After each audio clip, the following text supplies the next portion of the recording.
Ahora sí, vale. Ahora sí, vamos a arrancar con todo bien arriba, porque el primer tema que tenemos para abordar es algo que está súper en tendencia y sabemos que les va a copar un montón. Estamos hablando de comunicación en la industria musical y el branding de algunos de los artistas referentes de estos últimos años, como María Becerra, Bizarrap, Duki y entre otros. Me parece muy bien. Tenés la entrada de María Becerra ya, ¿no? Sí, la saqué, Muy ya bien, se muy agotaron bien. igual. Muy rápido, ¿no? Para este bloque, para esta disertación, tenemos invitados de lujo.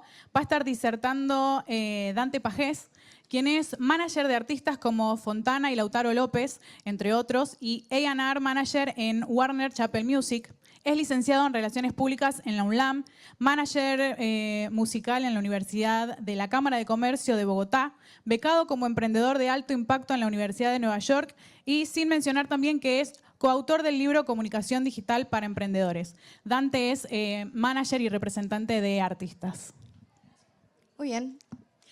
Para hacer esto más enriquecedor, tenemos 3 invitados también de lujo.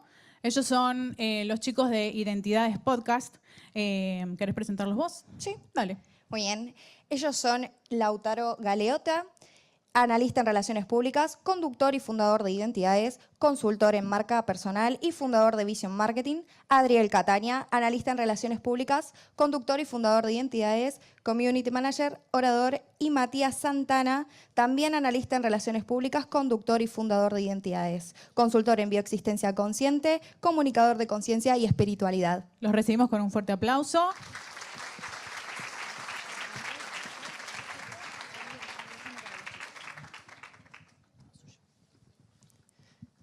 Bueno, bienvenidos a todos. Hoy estamos acá en una nueva conversación en Identidades, ¿no? Estamos en un estudio diferente.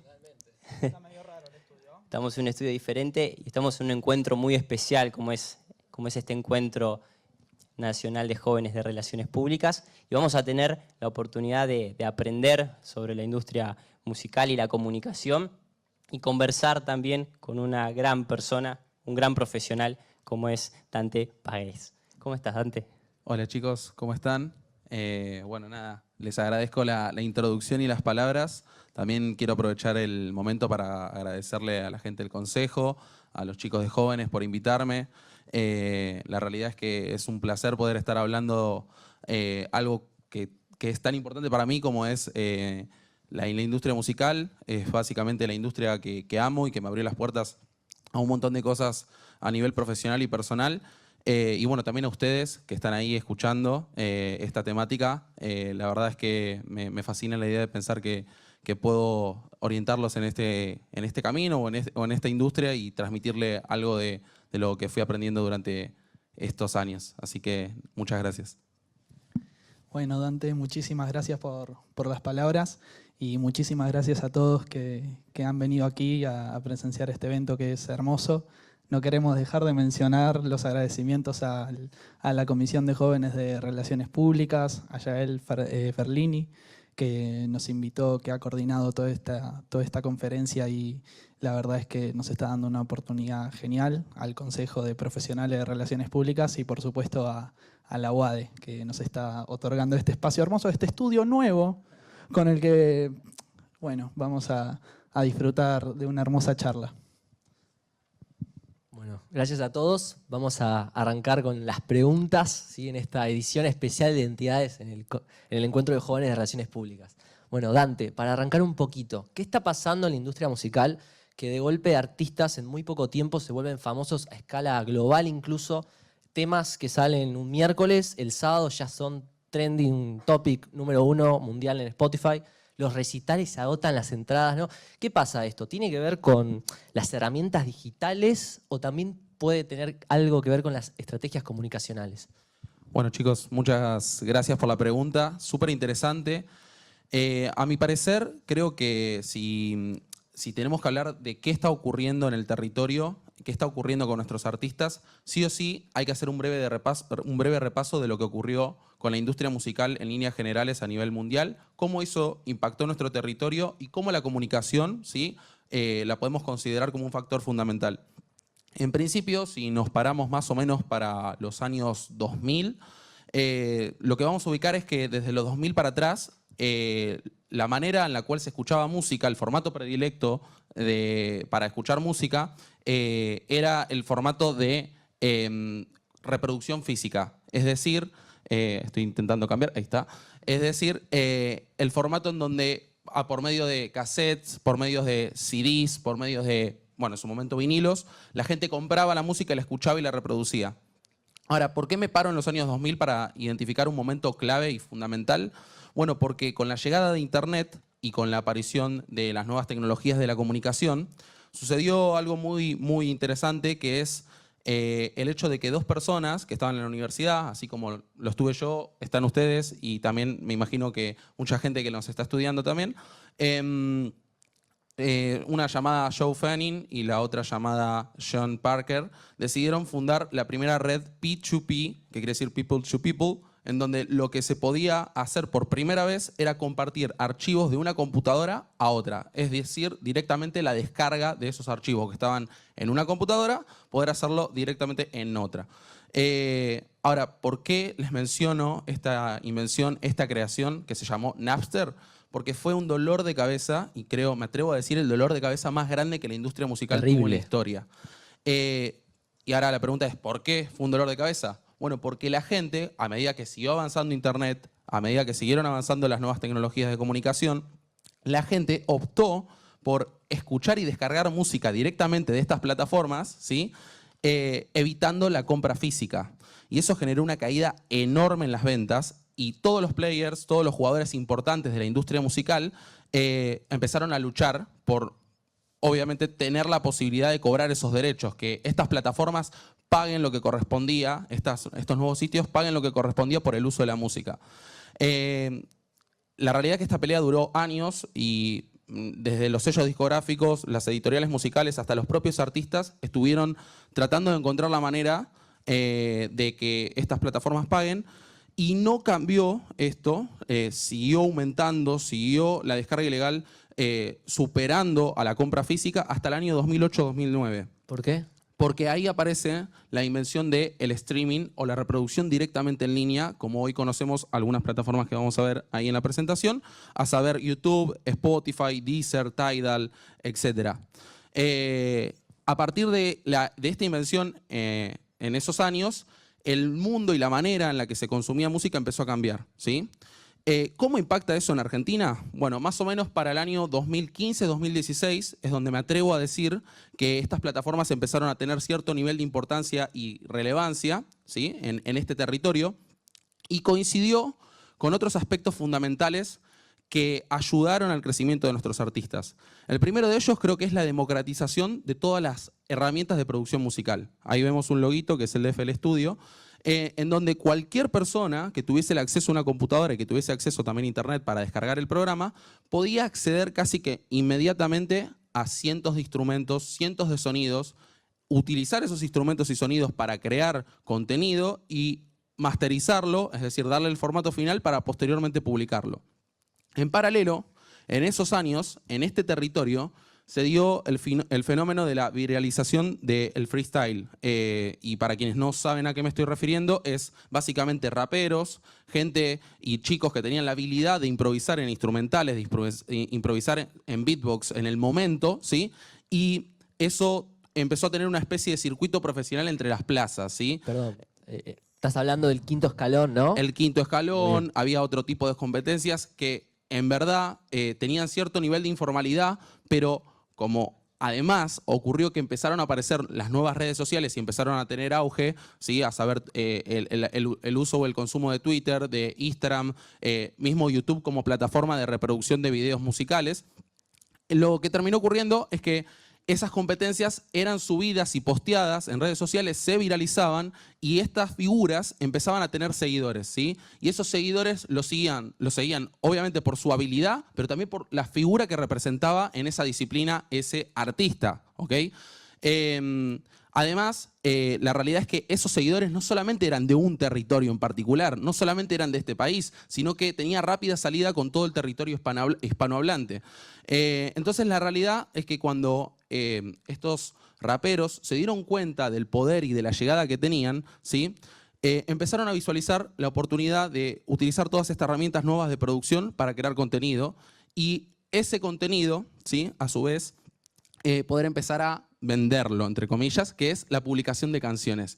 Entonces, para ir resumiendo la respuesta, porque entiendo que es larga, pero creo que amerita este nivel de Por profundidad. favor, toma tu tiempo. Lo que vemos hoy en día con nuestros artistas en nuestro territorio, ¿sí? Es producto de tres cosas, ¿sí? En primer lugar, o primero que nada, es la democratización de las herramientas de producción, como les mencionaba, FL Studio. En segundo lugar, la democratización del consumo de música, la posibilidad de escuchar música directamente online, casi por un precio que es muy barato, o prácticamente free, ¿sí? Con ciertas condiciones, ¿no? Me imagino que alguno ha tenido alguna cuenta free, ya sea de YouTube o de Spotify, y entenderá lo que es tener que enfrentarse a las publicidades. Pero bueno, esas son la forma en la cual los artistas pueden percibir ingresos por este tipo de consumo. Y en último lugar, la democratización de la comunicación. Las redes sociales, la aparición de las nuevas redes sociales. Entonces, si tenemos en cuenta todo esto que vengo desarrollando, creo que la comunicación sí ocupó un rol central desde el principio. ¿En qué nivel? Bueno, primero que nada a nivel digital, ¿sí? Esos artistas o futuros artistas necesitaban convertir sí o sí ese follow, ese seguidor, en una reproducción. Y no había otra manera de hacerlo que con engagement. No había otra manera de hacerlo que teniendo una comunidad en donde se transmitieran contenidos y valores, ¿sí? Entonces, en primer lugar, la comunicación cobra un rol central en este aspecto. En segundo lugar, a nivel integral. Porque, ¿qué pasa? A medida que empezó a haber éxito, a medida que empezó a haber reproducciones, a medida que empezó a haber venta justamente de música, la industria se posicionó rápidamente y empezó a poner los ojos sobre los artistas. ¿Y cómo se imaginan ustedes que se sintieron los artistas cuando en compañías, plataformas de música, agentes de ventas de show, etcétera, les empezaron a hablar al mismo tiempo? Sí o sí necesitaron de equipos que contuvieran eso y que pudiesen transmitir los mensajes que no eran los mismos, ¿sí?, de la mejor manera posible para cada uno de estos públicos nuevos que fueron apareciendo, ¿sí? Y en último lugar, creo yo, que ya vamos a hablar un poquito más adelante de esto, el marketing. El marketing ocupó un eje central y fundamental, y lo vemos, si quieren con un ejemplo, es básicamente cuando imaginamos que con la llegada de TikTok no alcanza con solo tener una muy buena canción para ser escuchado. Necesitamos que esa canción sí o sí fluya entre nuevas audiencias. Y el marketing ahí fue pionero, fue fundamental, y en la Argentina y en este territorio se desarrolló muy bien gracias a los profesionales que tuvimos en el ámbito de la industria musical. Wow, qué espectacular respuesta y qué apasionante que en una misma respuesta entre el quinto escalón, TikTok y todo en el marco de las relaciones públicas. Qué carrera maravillosa definitivamente. Y Dante, en cuanto a esto de la viralización, de las barreras internacionales, ¿no? ¿Qué pasa que los artistas logran rápidamente romper estas barreras y ser escuchados artistas argentinos en cualquier parte del mundo? Y, a ver, creo que responde un poquito a lo que venía planteando respecto al fenómeno y cómo sucedió, pero podemos ubicar, si quieren, desde el lado de comunicación, algunas áreas o ámbitos en donde hubo un desarrollo en los últimos años, ¿sí?, que fue bastante interesante. Primero que nada, en 2017, 2018... todo lo que es la parte de promoción. Y por promoción me refiero a la necesidad que tenían esos artistas de que los conozcan en otros territorios, no solo por su escucha digital, sino también por su presencia física. Entonces, para eso sí o sí se necesitaba promoción. Promoción de shows, promoción de encontrar diferentes salas, encontrar diferentes venues, encontrar diferentes lugares donde pudiesen exponer y transmitir físicamente lo que hacían, el contenido musical que hacían. Es así como varios artistas lograron tener sus primeras giras, sus primeras salidas a España, Colombia, México, etc. Ahora, si nos paramos ya un poquito más entre el año 2019 y 2020, que es los años previos a la pandemia, creo que tuvo un rol y un eje central todo lo que se relacionaba a las estrategias de publicidad y prensa. ¿Por qué? Porque necesitaban cierta profesionalización, se necesitaba cierto desarrollo en medios que tuviesen entidad profesional y que respaldasen la industria justamente de la música. Poder estar dentro de pantallas, por ejemplo, en Times Square. Todo lo que implica para el artista a nivel prensa de poder salir en un medio histórico de música, bueno, empezó a cobrar un rol fundamental, ¿ok? Y toda la parte de publicidad en donde, ¿qué pasaba? A medida que iban apareciendo más artistas, ¿sí?, no olvidemos que es un mercado y que hay competencia, y cuanto más artistas hay y X cantidad de público está dispuesto a escuchar a esos artistas, sí o sí se empiezan a dividir todas esas escuchas que antes estaban concentradas en los pequeños grupos, ¿ok? Entonces, fue necesario de estrategias publicitarias, publicidad más que nada digital, en donde el artista tuviese la posibilidad de conservar sus números dentro de su territorio y también ser descubierto en otras áreas o en otros ámbitos en donde querían seguir teniendo la posibilidad de tener shows, de armar diferentes convenios con marcas, etc. Ya para el año 2021 en adelante, vamos a pararnos 2021 y ahora, vuelve mi amigo el marketing a aparecer en escena y creo que es como, por así decirlo, el pilar, el pionero y desde donde más se está trabajando la industria nacional. Y con esto me refiero a, es necesario abarcar todos los canales digitales de venta posibles o existentes de ese artista, porque si bien tiene relevancia el marketing tradicional, tiene relevancia el marketing directo, el marketing digital le permite al artista directamente convertir y ganar esa venta, esa reproducción, ese streaming. Todos los objetivos radican en, básicamente, convertir el follow, el seguidor, la gente que no conocía a ese artista, poder convertirlo directamente en una reproducción, ¿ok? Entonces aquí es donde podemos pensar en, no sé, estrategias de influencer marketing para lograr que un trend o un challenge llegue al público objetivo. Podemos pensar en algunas campañas en donde también lo que se busca es que otras personas que tienen público como streamers o youtubers reaccionen a ese contenido y lo publiquen con sus comunidades y que a su vez esas comunidades correspondan a otro territorio. Nada, creo que el marketing en sí y más que nada el marketing digital en estos años es quien está liderando y quien nos permite también todo este crecimiento a nivel internacional. Ahora, Dante, es muy interesante cómo nos haces ese recorrido en los últimos años en la industria musical y cómo aparece la comunicación. ¿Crees que las relaciones públicas están ganando lugar como una disciplina dentro de la industria? ¿Es posible? ¿Se ve en el trabajo, en el día a día? ¿Qué opinas de eso? Qué interesante pregunta y gracias por hacerla justamente ante el auditorio. Definitivamente creo que sí. Sí, PR es una disciplina que es clave y mis motivos o mis creencias son las siguientes. Cuando crecen los artistas en el territorio nacional, no solamente crece el artista, sino que también crece la industria. Entonces, si crece la industria, hay mayores puestos de trabajo, ¿sí?, disponibles, mayores oportunidades de desarrollo profesional y mayor posibilidad de imaginarse y proyectarse trabajando dentro de la industria. ¿Qué pasa? Imaginen que alrededor del artista no solamente está el fan, el oyente, ¿sí? Tenemos diferentes públicos. A saber, pueden ser las marcas, los medios de comunicación, pueden ser otros artistas.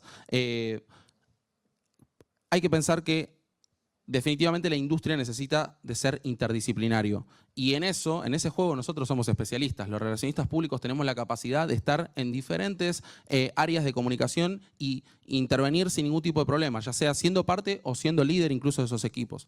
Entonces, la realidad es que la industria tuvo algo interesante, que es cambiar el chip que había en algún momento de pensar que el relacionista público era solamente capaz de llevar adelante la gestión de prensa del artista. En algún momento se llegó a pensar eso. Pero cuando vieron las capacidades a nivel comunicación y el crecimiento que estaba teniendo la industria, la necesidad de especialistas y personas que pudiesen integrar equipos que contengan varios especialistas fue cada vez más grande. Así que definitivamente pienso que la PR puede ser y es una disciplina clave y en donde nosotros podemos desenvolvernos muy bien dentro de la industria musical. Bueno, muchísimas gracias, Dante, por esa respuesta maravillosa. Hago mucho hincapié en lo interdisciplinario, ¿no? En el concepto de las relaciones públicas como interdisciplinarias, me parece fantástico. Y a través de todo este recorrido que venimos haciendo de las comunicaciones, del marketing, de las relaciones públicas en la música, creo que aquí a todos nos interesa saber un poco la cotidianidad, ¿no? El día a día de lo que es un equipo de comunicación de un artista de estas magnitudes, las actividades que se llevan a cabo desde lo más chiquitito, de lo más cotidiano, aburrido incluso podría decirse, si es que hay tareas aburridas, hasta las actividades de mayor exposición. Bueno, creo, primero que nada, no siento que haya actividades aburridas en el equipo de comunicación que integra un artista musical. Tal cual. Lo que sí siento que puede haber algunas diferencias. ¿Por qué? Porque puede haber un equipo de comunicación que es propio del artista, ¿sí? O puede haber un equipo de comunicación que contenga, por ejemplo, o se integre a un sello discográfico y que por lo tanto tenga que trabajar con varios artistas. Entonces, me voy a agarrar del segundo caso, si me permiten, porque creo que es el más habitual, ¿sí? El más común, y a raíz de eso creo que lo mejor es graficarles algunos ejemplos que capaz conocen o no, así que podemos arrancar por ahí. El primero de ellos es pensar que el equipo de comunicación va a estar trabajando constantemente, ¿sí? En los lanzamientos. Es fundamental que el artista tenga nuevas canciones y más en una industria que ha cambiado tanto, en donde creo que, si no me equivoco, hay un informe de Spotify que dice que se lanzan 170.000 canciones todos los días alrededor del mundo. Se imaginarán la cantidad de lanzamientos que hay. Entonces, definitivamente sí el equipo necesita trabajar en el lanzamiento. ¿Cómo? Bueno, previo al lanzamiento, durante el lanzamiento y posterior al lanzamiento. Entonces voy a tratar de darles algunos ejemplos. Por mencionar, el primero es el de Spotify con Paulo Londra cuando anunció, ¿sí?, su vuelta a la música. Creo que hay que volver para atrás y ahí está.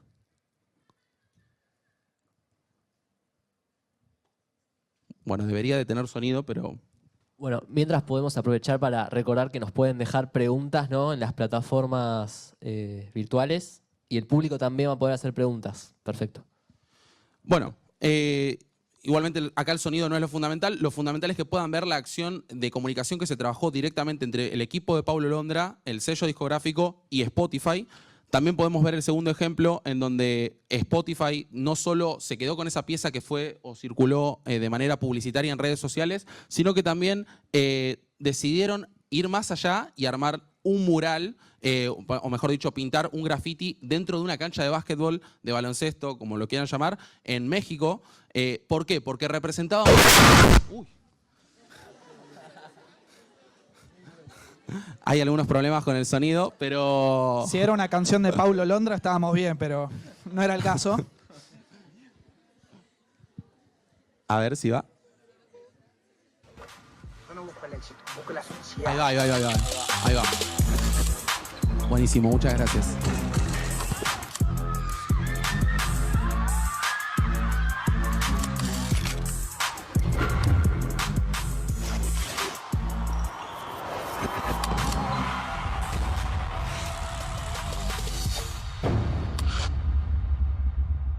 Bueno, ese es el primero dentro de esta campaña que se lanzó justamente antes del anuncio o durante el anuncio de lo que iba a ser su primer lanzamiento, su regreso. El segundo video también van a poder ver cómo se gestionó esta acción con la cancha de básquet y, bueno, el mural propiamente dicho.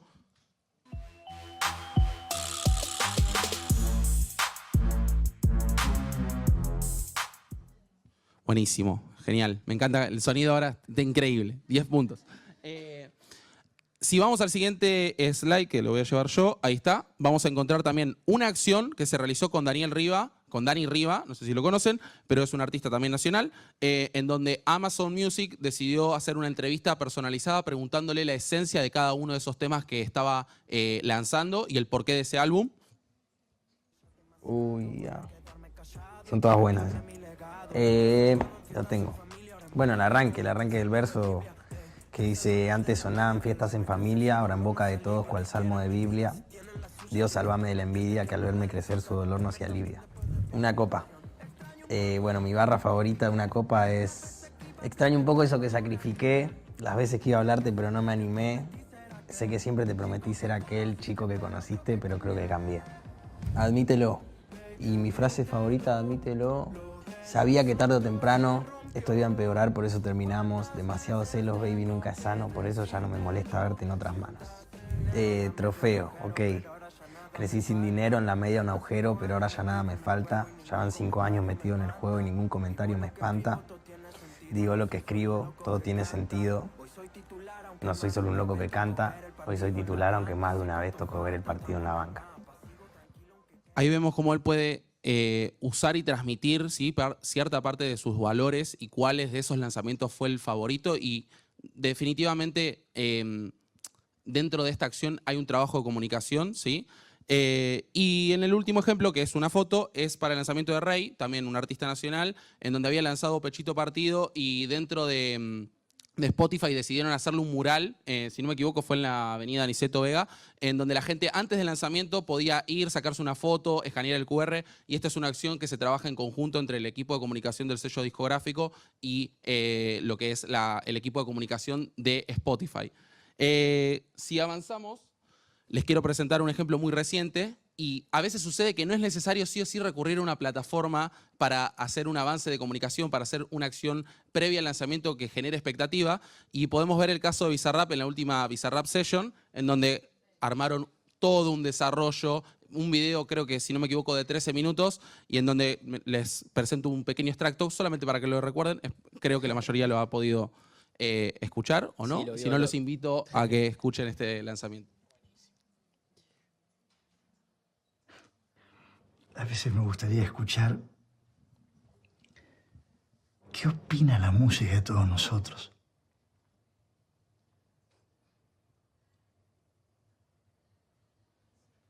¿Y yo? ¿A quién tengo que escuchar?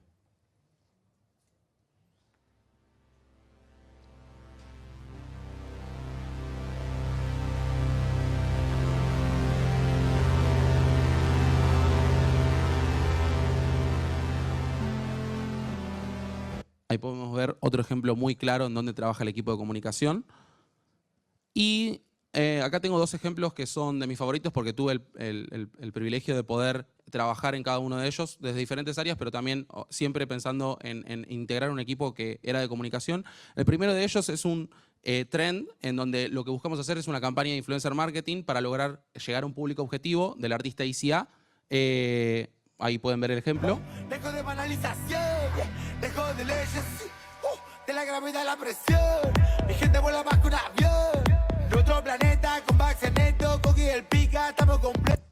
Y el segundo ejemplo, que también he tenido la posibilidad de estar dentro de lo que era el equipo de trabajo del artista, no directamente del sello discográfico, es algo que nos sorprendió porque con la campaña de influencer marketing no solo se logró un trend para llegar al público objetivo, sino que también trascendió barreras, trascendió fronteras, incluso de diferentes industrias, como por ejemplo en este caso un jugador de fútbol, decidieron hacerlo y compartirlo también. Así que nada, les presento. En el marcho, escuchando Fercho. Hoy quiero dormir, pero acostado en tu pecho. Sí, sí. A ver, esto es en lanzamientos, pero ¿qué pasa cuando hay que trabajar en el día a día? Bueno, en el día a día también hay que hacer cosas. En el día a día también hay que pensar en cómo trabajar, y es algo que vamos a ver casi que finalizando la respuesta que me habían finalizando la pregunta que me habían hecho y mi respuesta, es en trabajar en todo lo que es el proceso de construcción de marca del artista. Entonces, para poder hacerlo hay que imaginarse y hay que proyectar un poquito lo que les venía mencionando antes, ¿no? Entonces no podemos dejar de lado la gestión de prensa. Este ejemplo que van a ver es de un artista que yo represento que se llama Fontana, que hizo una canción bastante exitosa y cuando escuchen la entrevista van a poder ver, es una entrevista que gestionamos con C5N. Te está portando mal, será castigada. Te encerraré en el cuarto hasta la madrugada. Con C5N Música nos vinimos al estudio de Fontana, este productor musical que está metiendo hit tras hit. ¿Cómo va? Un gusto. Acá Fontana. Bueno, muchas gracias por venir. Gonza es su verdadero nombre para aquellos que lo conocen solo como Fontana. ¿Cómo empezaste la carrera de producción musical? Bien.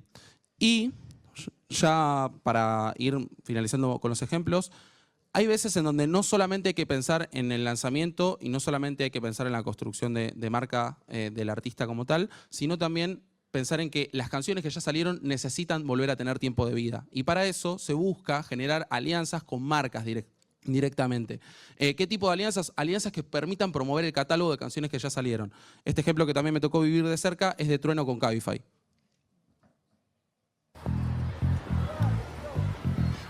Algo que tienen en común Cabify y la música es que te llevan a otras partes.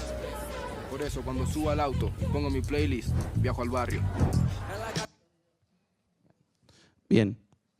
Y el último ejemplo es el de buscar acciones diferentes, extras, involucrar a los artistas en campañas de terceros también. Recientemente Spotify lanzó su primer festival que se llamó Equal y no hay manera de que el artista llegue ahí si no es por medio de comunicación. Entonces, también lo quería mencionar como dentro de la gama de opciones o acciones que se pueden hacer en materia de comunicación, pero creo que, y volviendo, ¿sí?, un poquito a lo que venía mencionando anteriormente, lo principal radica en la construcción de marca.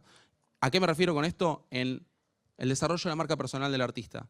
¿Y por qué es tan importante? Bueno, porque pensemos en que hubo un crecimiento enorme y que aparecieron nuevas figuras. Y eso implica más competencia. Y para poder diferenciarse y para poder vivir de su música, sí o sí se necesitan generar justamente aspectos que sean únicos, ¿sí? Y pensar en la marca personal y utilizar una definición como para orientarlos y cómo trabaja el equipo de un artista o cómo trabaja el equipo de comunicación para alcanzar ese fin. Yo creo que es utilizando una definición que digo que es propia, pero que en realidad está basada en un montón de autores y gente que me inspiró a lo largo de estos años para entender un poquito más al respecto. Y es pensar en aquella identidad, ¿sí?, que construimos por medio de la comunicación de nuestras cualidades, de nuestros atributos y nuestros valores, y que nos permite no solo diferenciarnos, sino también comercializarnos frente a las figuras, frente a los profesionales que integran en nuestro entorno. Y para un artista, imagínense el nivel de relevancia que tienen, esto es algo que funciona y sucede casi que de manera espontánea e inmediata cada vez que se presenta o cada vez que comunica algo en redes sociales. ¿Cómo se transmite o cómo se ve reflejada esta marca personal? Básicamente en lo que hacemos, en lo que decimos y en cómo lo hacemos. Entonces los equipos de comunicación están constantemente al tanto y viendo qué se necesita comunicar dentro de redes sociales, dentro de apariciones públicas, y se gestiona todo este desarrollo de marca personal para generar diferenciales frente a esta competencia y frente a la gran gama de artistas que ha crecido en nuestro territorio. Qué interesante el concepto de marca personal, los distintos rasgos, ¿no?, en la esencia que se consideran necesarios. Y es una pregunta que caracteriza siempre a nuestro podcast, que está en casi todas las entrevistas que le hacemos a todos los invitados. Pasamos el chivo, que pueden ir a escuchar la entrevista que te hicimos a vos, donde le preguntamos a los invitados qué es eso que los hace diferentes, cuál es la identidad de Dante Páez. ¿Qué podrías definirla? Bueno, gracias chicos por la pregunta.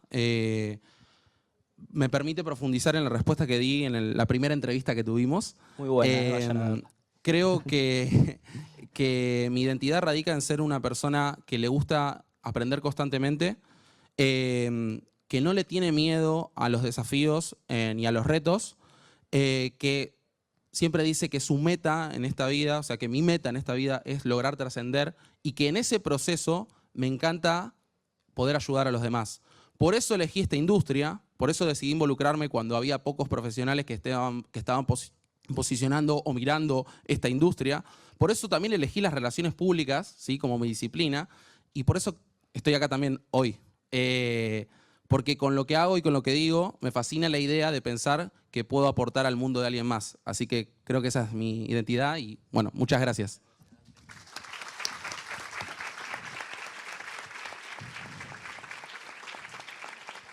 Bueno, también como mencionamos anteriormente, no sé si hay alguien del público que quiera hacer preguntas. A ver, ahí. Sí.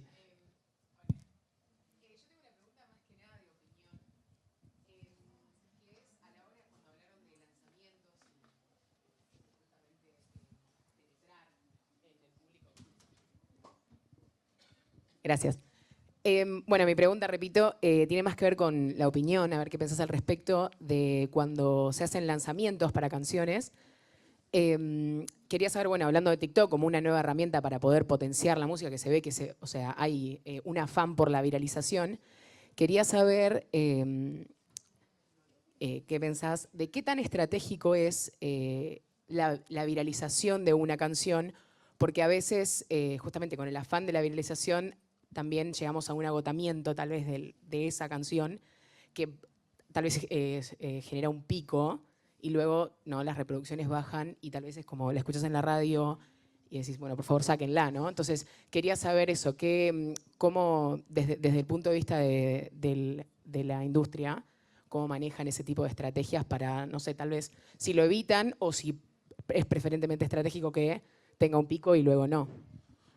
Interesantísima la pregunta. yo creo que sin público no hay artista. Si una canción es lanzada y no la escucha nadie, es muy difícil que podamos hablar de un factor de éxito o no. Por lo tanto, impulsar la viralización como un fenómeno para descubrir nuevas audiencias sí es algo que me parece que es adecuado y correcto. Entiendo que pueda llegar a ocurrir esto en el proceso, pero piénsenlo, ¿cuántas veces en su vida han escuchado una canción que quizás no la escucharon en TikTok y ya se cansaron de escucharla? Creo que TikTok ayuda para el descubrimiento de nuevos oyentes, y creo que también hay que ser estratégico justamente de conservar todos estos valores que transmite el artista a la hora de generar esa viralización. Porque si el artista se termina viralizando por algo que verdaderamente no es y por algo que verdaderamente no busca, ¿sí?, es muy difícil después poder volver a trabajar sobre eso de manera tal que genere el mismo impacto. ¿Ok? Entonces, sí siento que está bien y que está buenísimo que estén este tipo de herramientas, pero que siempre tienen que estar acompañadas de la esencia del artista. Gracias. Bueno, otra vez haciendo hincapié en la esencia, en el concepto de marca personal, que es espectacular. Así que, ¿alguien más tiene alguna otra pregunta? Bueno, Dante, queríamos preguntarte, bueno, yo tengo esta duda que capaz muchos tienen, y es esto de ¿qué recomendás, qué cursos recomendás para empezar a ir a la industria de la música, si es para ese lado que quiero hacer mi carrera profesional, ¿no? Estudien Relaciones Públicas, primero que nada. Ya está. Sigan en la carrera. Y después tengan muchas ganas de googlear. Y me refiero a, hay un montón de cosas que aprendí dentro de estos años de experiencia porque me maté buscando, el buscador de Google se cansó de mí y lo digo sin miedo, encontré curso que había, esto de que me certifiqué en la Cámara de Comercio de Bogotá como manager, en la institución universitaria, la Cámara de Comercio de Bogotá como manager musical, fue porque estaba buscando y de repente apareció y tenía un plazo de un día para aplicar y dije, ya está, aplico, no importa, estoy con 15 materias, no importa. Entonces, me parece que lo fundamental es la búsqueda dentro de Google y dentro de la Internet y pensar en toda aquella disciplina que nos pueda aportar conocimiento del área de la industria musical va a ser un factor importante a la hora de proyectarse dentro de la industria. O sea, un curso de management, un curso de marketing musical, cualquier tipo de curso o de carrera o de... La verdad es que no sabría decir si hay alguna carrera en específico ahora que les permita incorporar conocimientos de la industria en sí, de la industria de la música en sí, porque la industria de la música tiene un montón de vertientes y son derechos. A fin de cuentas, cuando los autores, cuando los artistas perciben ingresos es porque están percibiendo derechos de ingresos, ingresos de derechos. Entonces, tienen que sí o sí saber por lo menos esos factores elementales y fundamentales. Creo que ahí va un poquito la respuesta. Muchas gracias. Vamos con una de las preguntas virtuales. Ok.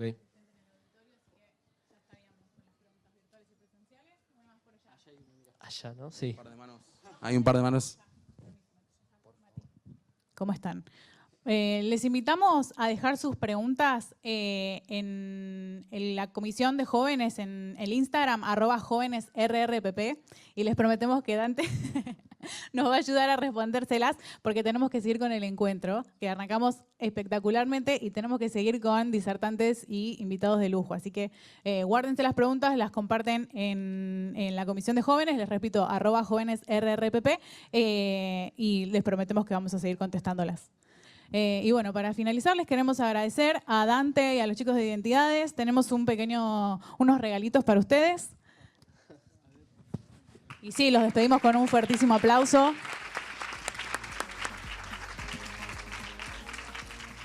Esperamos que hayan disfrutado de Legado PR tanto como nosotros. Gracias. ¿Vamos? Muchas gracias, chicas. Hasta luego. Sí. Gracias. Está apagado. Okay. Muchas gracias, chicos. Gracias. Gracias. A ustedes. Bueno, ¿cómo la están pasando? ¿Disfrutaron del bloque? Sí, vemos que todo? sí, me alegro entonces. Muy bien. Bueno, No mentimos cuando dijimos que arrancábamos con todo, ¿no? Totalmente, Valky. Y todavía queda un montón de cosas más, así que tranqui. Bueno, nuestra próxima